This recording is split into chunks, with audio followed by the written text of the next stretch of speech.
बिस्मिल्लाहिर्रहमानिर्रहीम। अस्सलाम वालेकुम नाज़रीन, मैं अहमद फ़वाद हूँ और आप मेरा यूट्यूब चैनल देख रहे हैं।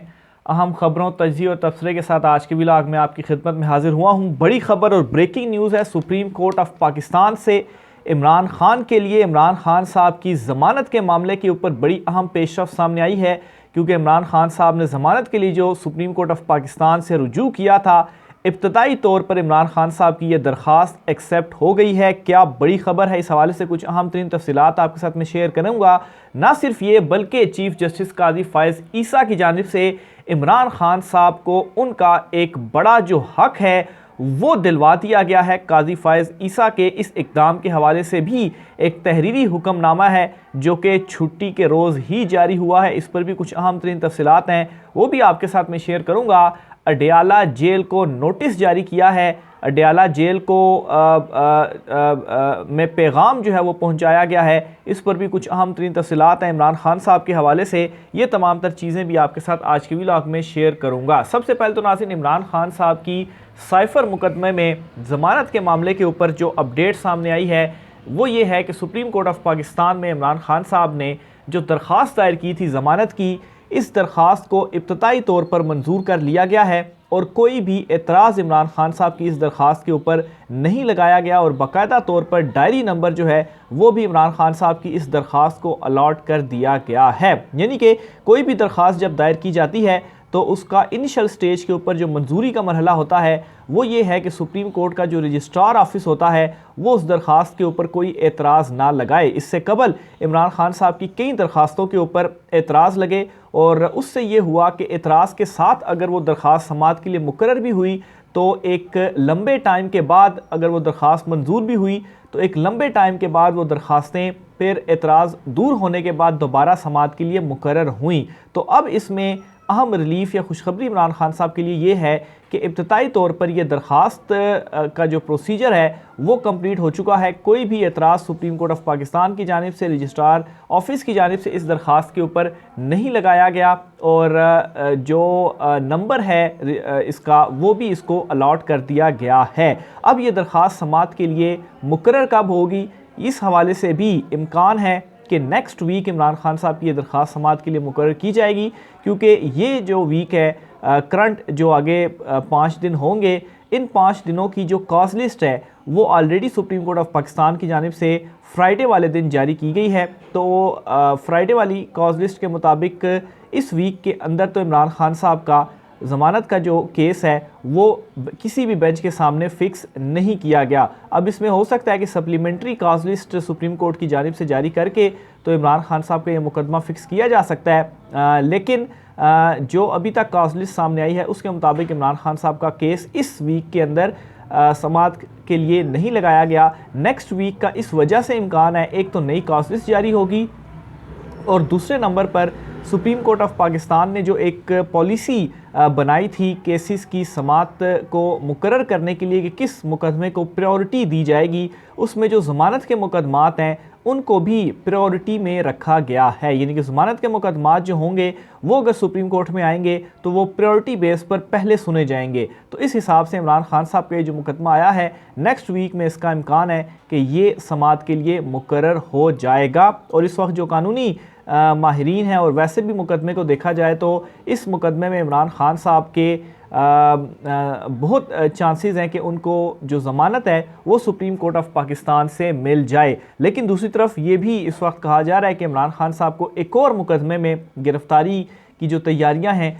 वो भी कर ली गई हैं। वैसे भी इमरान खान साहब के ऊपर 200 के करीब मुकदमात हैं, तो अगर एक मुकदमे से उनको ज़मानत भी मिलती है तो अगर उनको जेल में ही रखना है तो किसी और मुकदमे में उनकी जो गिरफ़्तारी है वो डाल दी जाएगी। जैसा कि तोशा खाना केस में हुआ, वो सज़ा मुअत्तल हुई तो उसके बाद ज़ाहिर सी बात है इमरान खान साहब की रिहाई होनी थी, लेकिन फिर गिरफ़्तारी इमरान खान साहब की डाल दी गई। ये जो साइफ़र मुकदमा था, तो साइफ़र मुकदमे से जो है इसमें भी इमरान खान साहब को सुप्रीम कोर्ट ऑफ पाकिस्तान से ज़मानत तो मिल जाएगी, लेकिन अगर उन्हें जेल में ही रखना है तो फिर उसके बाद किसी और मुकदमे में उनकी जो गिरफ़्तारी है वो डाल दी जाएगी। लेकिन एटलीस्ट कम से कम जो फ़ैसला सुप्रीम कोर्ट ऑफ पाकिस्तान से आएगा ये फ़ैसला बता देगा साइफ़र मुकदमे का फ्यूचर क्या होने जा रहा है, इसमें जो रिमार्क्स होंगे, क्योंकि ज़मानत अगर इमरान खान साहब को मिलती है तो ट्रायल कोर्ट और हाई कोर्ट दोनों ने जो ज़मानत मुस्तरद की थी उनके ऊपर भी वो वाले जो फ़ैसले हैं वो भी फिर कालादम होंगे, ज़ाहिर सी बात है वो भी फ़ैसले मुस्तरद होंगे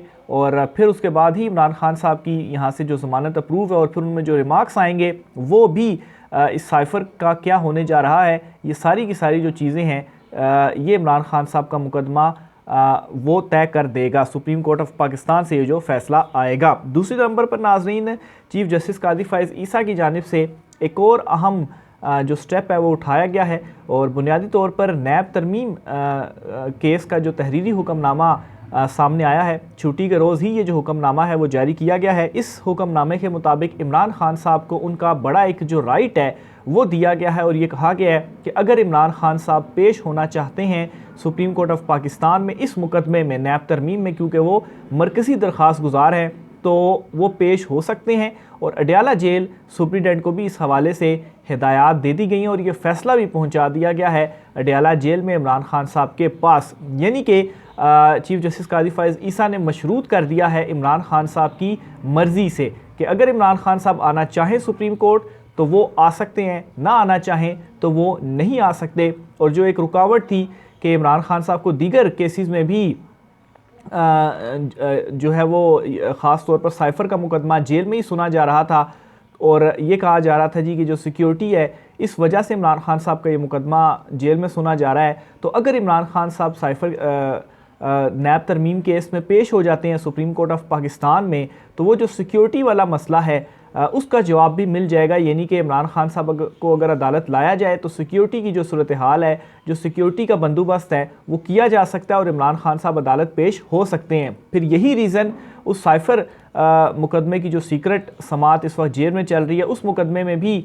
उठाया जा सकता है कि इमरान खान साहब का जो मुकदमा है वो ओपन ट्रायल जो है वो उसका होना चाहिए। बहरहाल इस हवाले से इस्लामाबाद हाई कोर्ट में भी इमरान खान साहब का केस है। जज तैनाती का जो मैटर है वो तो शायद इमरान खान साहब के हक़ में उसमें फ़ैसला ना आए, यानी कि जज की तैनाती को दुरुस्त करार दे दिया जाए, लेकिन इमरान खान साहब की ओपन कोर्ट में समात का जो मामला है वो इमरान खान साहब की सदा एक्सेप्ट हो जाएगी, क्योंकि जस्टिस मियां गुल हसन औरंगज़ेब साहब ने बड़ी क्लियर रिमार्क्स दिए हैं इमरान खान साहब की ओपन कोर्ट ट्रायल के केस में और उन रिमार्क्स के बाद ये लग रहा है कि वहाँ से भी इमरान खान साहब के हक़ में जो फ़ैसला है वो साइफ़र केस में इस हद तक आ जाएगा कि ओपन कोर्ट में ट्रायल किया जाए। लेकिन जहाँ तक बात है जज अबू अल हसनात की तैनाती के हवाले से जो कि चैलेंज की गई है तो उनकी तैनाती को रिजेक्ट नहीं किया जाएगा, क्योंकि ये मौक़िफ़ अब सामने आ चुका है कि चीफ़ जस्टिस हाई कोर्ट जो हैं उनसे कंसल्ट किया गया, फिर उसके बाद ही उनकी जो तैनाती है वो की गई है। तो ये दूसरी बड़ी ख़बर थी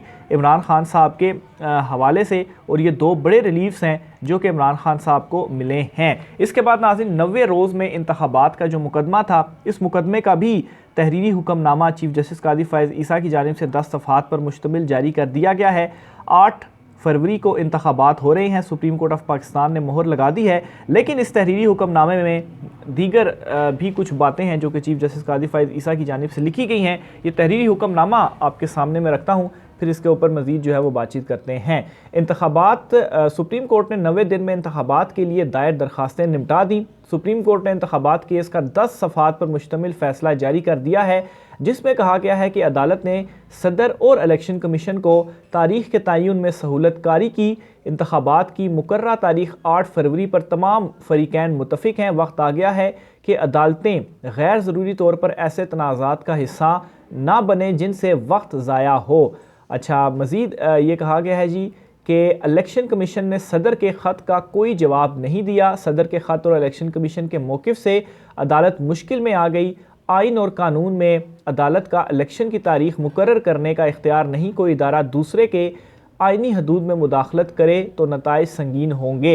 यानी कि 2-3 बातें इसमें जो उन्होंने क्लियर की हैं वो ये कि इलेक्शन तारीख़ सुप्रीम कोर्ट से नहीं दी जा सकती, कोई भी आइनी इदारा दूसरे आइनी इदारे के मामलात में या इख्तियारात में मुदाखलत नहीं कर सकता और इलेक्शन कमीशन ने सदर मुमलिकत के ख़त का जवाब नहीं दिया और सदर मुमलिकत का जो इख्तियार था तारीख़ देने का वो उन्हीं का ही इख्तियार था। सदर मुमलिकत का ही, लेकिन इलेक्शन कमीशन ने जो है उनके ख़त का इलेक्शन कमीशन ने कहा जी कि ये उनका इख्तियार है। तो बहरहाल फिर आखिर में हुआ भी यही कि सदर मुमलिकत की जानिब से जो तारीख़ है वो 8 फरवरी की दी गई। मज़ीद तहरीरी हुक्मनामे में कहा गया है जी कि सदर और इलेक्शन कमीशन का तनाज़ा गैर ज़रूरी तौर पर सुप्रीम कोर्ट में लाया गया, गैर ज़रूरी भी करार दिया गया। यानी कि यहाँ पर इलेक्शन कमीशन के लिए ये तंबीह है कि उन्हें ये क्रिएट नहीं करना चाहिए था। सदर ने जो तारीख़ दे दी थी वो उनका इख्तियार था, तो एक तो सदर को देनी भी चाहिए थी, और खाली वुड भी और शुड भी के अल्फाज से कहा गया जी कि सदर ने तारीख़ नहीं दी, यानी कि इलेक्शन के तौर पर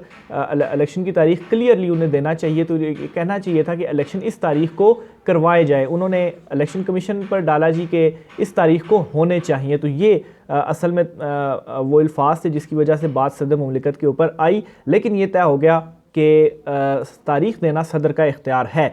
अदालत ने सदर और इलेक्शन कमीशन के अमूर में मुदाखलत नहीं की। कुछ लोगों को खदशा था शायद इंतखाबात होंगे ही नहीं। सदर, चीफ इलेक्शन कमिश्नर और अरकान आइन के तहत किए गए हल्फ के पाबंद हैं। किसी आइनी इदारे या अहदेदार के पास आइन से आशना ना होने का कोई उज़र नहीं। आइन पर शब खून मारने की तारीख़ से सीखना होगा कि इसके अवाम और मुल्की जोग्राफाई हदूद पर मनफी असरार पड़े। इसके अलावा तहरीरी हुक्मनामे के मुताबिक ये कहा गया जी कि आर्टिकल 6 के इतलाक़ का मामला पार्लियामेंट पर छोड़ा था।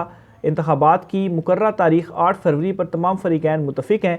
तो बहरहाल ये इसमें मेन जो फ़ैसला था 8 तारीख़ को इंतखाबात के हवाले से। तो सुप्रीम कोर्ट ऑफ पाकिस्तान की जो एक स्टैम्प थी वो अब इन्होंने लगा दी है और इंतखाबात होने जा रहे हैं। आगे चलते हुए नाज़रीन एक और अहम ख़बर है, वो भी आपके साथ मैं शेयर करता चलूँ, और ये ख़बर है बेसिकली अलीम ख़ान साहब का एक छोटा सा वीडियो क्लिप है जो कि काफ़ी ज़्यादा वायरल हो रहा है। जावेद चौधरी को उन्होंने इंटरव्यू दिया और उसमें उन्होंने ये इकरार किया है कि वो आज भी शौकत खानम के सबसे बड़े इंडिविजुअल डोनर हैं। यानी कि इमरान खान साहब से अलहदगी के बावजूद भी इमरान खान साहब को वो ईमानदार करार दे रहे हैं, और उनकी ईमानदारी को अलीम खान अब भी एक्सेप्ट कर रहे हैं, उनकी ऑनेस्टी को। और वो ये कहते हैं जी कि आज भी वो शौकत खानम के सबसे बड़े डोनर हैं। अलबत्ता थोड़ा सा कवर करने के लिए उन्होंने ये कहा जी कि मुझे चूँकि जो फैसल हैं, जो सीओ हैं शौकत खानम के, उनके ऊपर एतमाद है बहुत कि वो तमाम तर अमूर ईमानदारी से चला रहे हैं और इसमें कोई भी करप्शन नहीं है, तो इस वजह से मैं शौकत खानम का सबसे बड़ा डोनर हूँ। ज़ाहिर सी बात है अब इमरान खान साहब से वो अलहदा हुए हैं तो खुल के तो इमरान खान साहब को क्रेडिट नहीं दे सकते, लेकिन इसमें एक इतराफ़ है कि वो आज भी शौकत खानम को डोनेट कर रहे हैं कि इमरान खान साहब ने जो शौकत खानम बनाया, इमरान खान साहब ने जो इस मुल्क को ये तोहफ़ा दिया, उसमें जो उसने सिस्टम क्रिएट किया वो इस तरह का सिस्टम है कि उसमें कोई भी जो करप्शन है या कोई भी दो नंबरी नहीं हो सकती। और जो भी डोनर्स हैं, जो भी अपने पैसे डोनेट करते हैं शौकत खानम को, वो वाकई सही जगह पर इस्तेमाल किए जाते हैं, और जो गरीब गुरबा हैं उनके इलाज पर ही वो जो रकम है वो इस्तेमाल की जाती है। तो ये कहते हैं ना कि करैक्टर ऐसा हो कि दुश्मन भी आप जो है वो उस चीज़ का एतराफ़ करे। तो आज इमरान खान साहब से जो अलहदा हुए, इस्तेकाम पाकिस्तान पार्टी उन्होंने बनाई, इमरान खान साहब के अगेंस्ट क्या क्या बातें उन्होंने नहीं की, इमरान खान साहब के वो दुश्मन बन गए, लेकिन इमरान खान साहब की एक करैक्टर का, उनकी ईमानदारी का आज वो ख़ुद जो एतराफ़ है वो कर रहे हैं। इमरान खान साहब जो हैं कि वो एक ईमानदार, उन्होंने जो सिस्टम बनाया वो एक ईमानदार लीडर भी हैं। बहरहाल इसके अलावा परवेज़ खटक साहब आज भी कहते हैं जी कि इमरान खान साहब डिक्टेटर हैं और उन्होंने मुल्क को जो है वो नया पाकिस्तान नहीं बनाया, लेकिन ये खैर उनकी मजबूरी आप कहें या जो भी कहें, कमज़रफ़ी कहें कि पहले तो इमरान खान साहब के साथ आप खड़े रहे और फिर उसके बाद जब आपके ऊपर दबाव वगैरह पड़ा तो फिर आपने ना सिर्फ ये किया जी कि आप पार्टी आपने छोड़ दी, नई पार्टी बना ली, वो भी चलें सब कुछ ठीक, लेकिन अब इस तरह के जो अल्फाज हैं वो इमरान खान साहब के लिए आप इस्तेमाल कर रहे हैं। तो बहरहाल जो कुछ मर्ज़ी ये करते रहें, इस उल्टा घुमा फिरा कर एट द एंड इतराफ़ जो है वो इनके अपने ज़ुबानों से ख़ुद निकल रहा है, जैसा कि अलीम ख़ान की जानिब से जाने अनजाने में ही कहीं या इन्होंने कवर करने की भी कोशिश की, लेकिन एक एतराफ़ इन्होंने बिल आखिर किया कि इमरान खान साहब वाकई सच्चे और ईमानदार लीडर हैं। राय का सार कीजिएगा। आज की व्लॉग से इतना ही, मुझे इजाज़त दीजिए। अल्लाह हाफ़िज़।